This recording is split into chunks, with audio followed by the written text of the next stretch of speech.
Une structure unique pour gérer l'eau potable et l'assainissement des eaux usées. La question continue de faire débat alors que les plans d'action sont annoncés pour restructurer le réseau de distribution.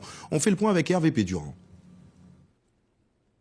Longtemps présentée comme la solution pour en finir avec tous les problèmes de l'eau, la création d'une structure unique pour gérer l'eau en Guadeloupe n'est pas une revendication nouvelle. Le parti a fait une proposition sérieuse qui a été rejetée à l'époque. C'était la création d'un syndicat unique de l'eau.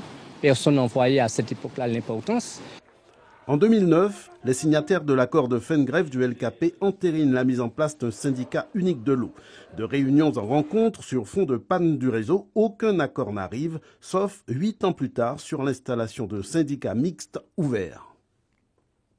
À travers ce syndicat mixte ouvert, nous allons pouvoir créer les conditions vraiment pour donner une nouvelle gouvernance au niveau donc de la gestion de l'eau.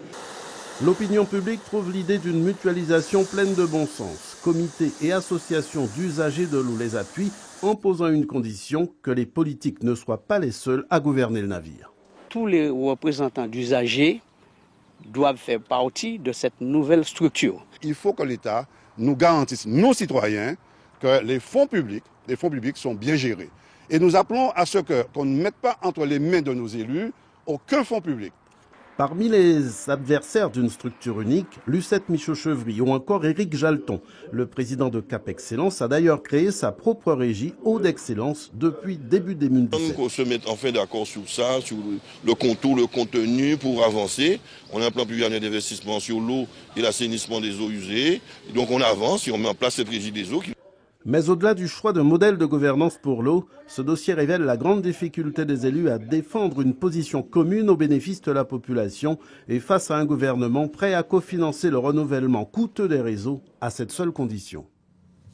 À ce sujet, le président du conseil régional se félicite de l'accord entre présidents de PCI. Ce plan d'investissement d'urgence pour la remise en état des réseaux, il converge avec celui que la collectivité régionale avait identifié à hauteur de 600 millions d'euros. Pour Josette Borel-Lincertin, présidente du conseil départemental, il s'agit d'un pas nécessaire et encourageant vers la mise en œuvre de mesures concrètes et rapides permettant aux foyers et aux entreprises de Guadeloupe d'avoir de l'eau dans